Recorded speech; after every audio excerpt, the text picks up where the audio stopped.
Yes, the big one. It's DR Congo for England tomorrow in the last 32. Kick-off 5 p.m. Perfect, that one. Perfect time. It's live on talkSPORT.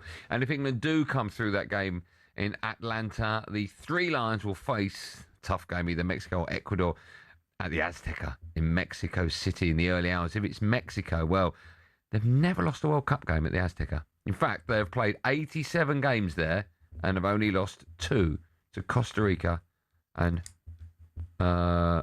Honduras. Wow. I was just trying to work out. Hold on. They've never lost a World Cup game, but they've only lost 2 games.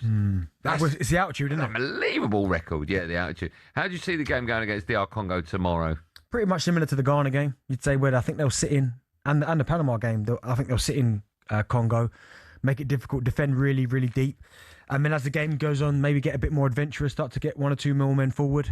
Do we need to see a performance yet? You know, like, apart from the first match, second 45, everything else has been a bit drab and dreary, right? Yeah. Does it matter? If we win tomorrow and if we win on pens and we are absolutely atrocious. You're through. You go, Thomas Tuchel began, of course he'd like a better performance, but part of you do go, at least we're over that. And then we move to the next one. And I agree with what Jimmy was talking about earlier. Was it yesterday Jimmy was in? Yes.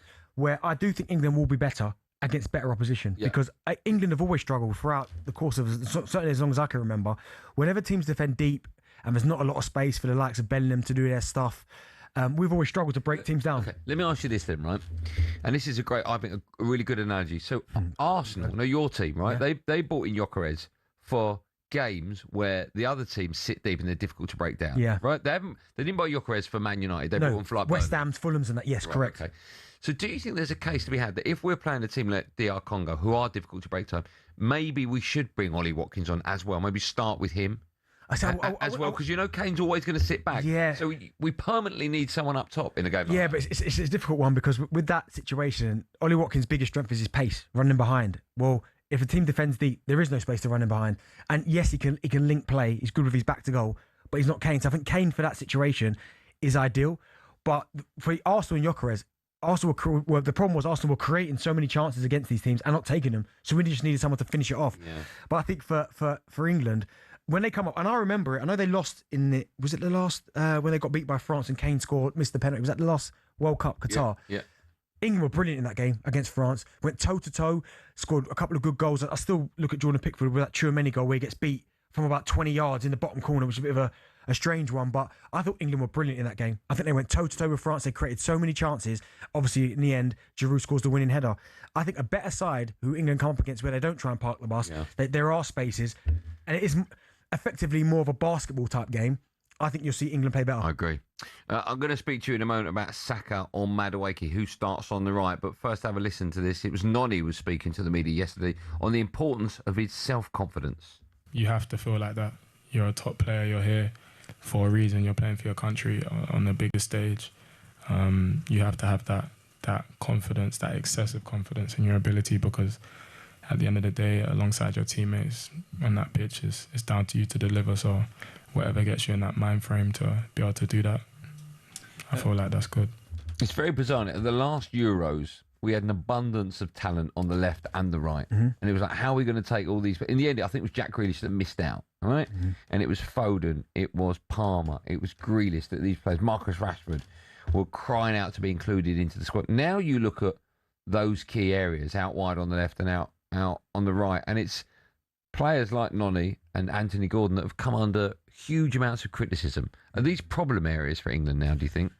A little bit. I think if Saka's 100% fit, that right-hand side take care of itself. I mean, he's won England's Player of the Year 2 years, for I think twice on the bounce, Bukayo Saka, and that's for good reason, because of how good he is. He's never let England down, always plays well. Quite clearly, you can see he's carrying something. He's been doing that all season for Arsenal, nursing these injuries.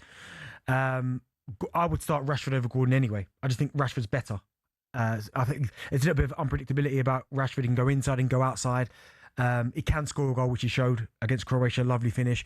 They would be my first choice pairing. But you're right. You look beyond that now, and you go Madueke, Gordon. Watching Madueke all season, he's a good player. But I've said to you many a time, I call him the nearly man, because I mean he got 3 Premier League goals this season, 8 in total. But everything he does is nearly. Like, if ever there was a moment that summed him up, it was for England. I think it was a friendly where he burst through the pace, went round the goalkeeper, hit the post. The first bit, Wrong foot he hit that with. the first bit where he rolls the stud is beautiful. Yeah. Then the easy part, which is to put it in the net, he hits the post. If you could click your fingers now and swap him for Palmer, would you do it? Yeah, you would. I think I would as well. I think. Well, I know I would. I think Palmer's got that stardust, that star power to him. But he's there now, and obviously Thomas Tuchel really likes him. And he spoke about self-belief there, Noni Madueke. When you're a player and the manager shows the utmost faith in you, it's such a nice feeling that you know, well, regardless of what anyone else says, the most important person in this situation is the manager. And he thinks I'm good enough. So then you take confidence from that. But what are you doing? What are you laughing at? What What are you laughing at? It's just my No, producer. because you're not listening to me. So I am. I'm that good. I've got one ear for the producer. Okay, one what did ear I for just you. say? You were saying about the attacking options. Well, No, I wasn't. I passed that. I can't remember what you were saying, but I always listen to He you. wasn't. I see. Look, Now I can't because you've moved this on so much. I was really good. He actually said to me, "Can you break after Bent is finished?" And I went, "Yeah, okay." And then you carry on so long now. No. I'm laughing at the fact Well, that did I you know can't what? get to that break. My point's finished now. Nothing. There'll be more good points made by Darren Bent in just a moment. What will the score be tomorrow night, by the way? Ooh, I'm going to go. Okay, who wins tomorrow night? England will win, Right. but I think it's going to be a tough 2. I'm going to say 2-0, which sounds easy, but it's going to be a tough game. We have to. Like 1-0 on 44. A bit like the Panama, 1-2-0, Yeah, but it weren't comfortable. it's a grind, yeah. Coming up, we'll bring you more on tonight's games. Ivory Coast against Norway at 6 p.m. Then, of course, the French take on Sweden at 10 p.m. Both of those games live on talkSPORT. We'll focus on that when we come back. Emmanuel Petit will be rejoining us. Let's focus on France. They take on Sweden at 10 p.m. tonight. France have now become the hot favourites to win the competition ahead of Argentina, and their bid was only helped by the fact that they'll now be facing Paraguay in the next round, if, of course, they get past Sweden tonight. Emmanuel, what's it like being the favourites for a World Cup? Is that it's obviously a good thing because it means on paper you've got the strongest side, or what people perceive to see as the strongest side, but that adds just another layer of pressure, doesn't it, to the French side? Well, having the best side, on paper is one thing. So showing that you are the best side on the pitch is something different. But I think we have the personality and the character to show it on the pitch. We don't have probably the best defense so far, especially we are worried about the left back, for example. We don't know yet who's going to play as a midfield player and who's going to play on the left as a left winger as well. So the whole left flank actually is a question on the table. Which World Cup squad is better, this one or the one you won the World Cup with in '98? I cannot make comparison. Football has evolved so much, The pressure on the players as well is completely different, with social medias. And I think expectation as well is different. Since we won, the mentality has changed in France. Emmanuel, let me ask you then, because when you look at the France squad, I mean, it's got full of superstars in attacking areas, right? Yeah. How important do you think it was for Dembele to get that hat-trick and start scoring? Because, listen, he's the Ballon d'Or winner, and rightly so. You see Mbappe getting all the headlines. Like, it was important for him to show up as well. It's very important, especially after winning twice in a row, the Champions League with Paris Saint-Germain, winning the Ballon d'Or as well. His image has changed so much for the last 2 seasons. So, yes, you're right by saying that he was kind of shadow from the start of the competition, and the star of the team still Kylian Mbappe. But the fact that he scored a hat-trick, remind everybody that he's still there. He's still one of the best players in the world. But when you look at them, my biggest question was, are they going to stay and then stick in their zone all the time? But no, the movement between them is great. Mm. Your front four is incredible. You've got Mbappe, Elise, Dembele. Yeah. Arguably through the best 5 players in the world. You've also got Doué and Barcola to add to that. You said on our last show that Elise for you is the best player. Is he your most important player tonight? Well, he already has 3 assists. I think he can do much more than that. We're still expecting he has a big margin in front of him. But I think, as I said, step by step, I think the link between him and Dembele and Kylian Mbappe, I saw that, especially against Senegal, was great. So this kind of improve even much, if we go further. But I have no doubt that Olise is one of the best players on the market, actually. Yeah. Probably the best player in his position. Yeah. Yeah. Let's talk about the weaknesses you pointed out, which is your defence. Yeah. How much of a struggle will it be tonight against Gyökeres and his hand? Every single game, especially before the competition as well, the friendly games, we conceded too many occasions for to the opponent, and individual mistakes, also then concentration, communications, and I've seen something that worries me a lot. And even against the second team of Norway, how many occasions they had to score? Yeah. So that worries me. Okay, we were already qualified, but it's not a question. If you want to grow, the confidence into the team, you need to be strong in every department. Who is France's best centre-back pairing? I think it's Saliba and Upamecano. Even though, yeah, because I look at Upamecano and I'm not... He was not that great against Norway. I've never seen him be that great. Me neither. Really? We were.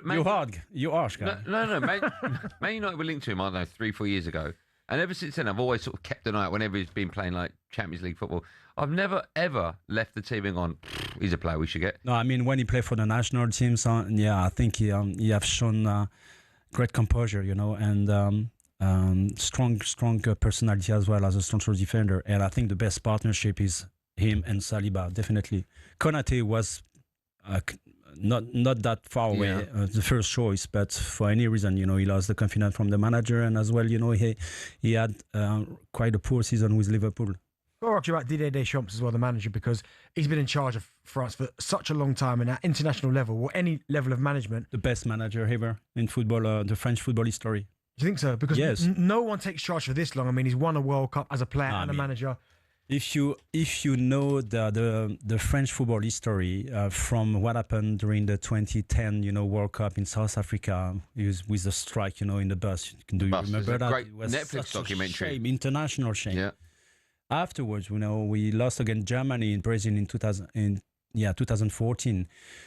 It was kind of mess, He has to rebuild everything from the start, and he did, and straight away he had results, Final against Portugal, we lost in Stade de France European competition, and then won the World Cup, and then the second World Cup final in 2022. So he has done anything that no one could have done before, and this is his last tournament. Don't forget that, unfortunately, he lost his mom last week. Yeah, so it's a great momentum for him. Have you spoken to him since then? No, because it's private, and Sure. you have to respect that.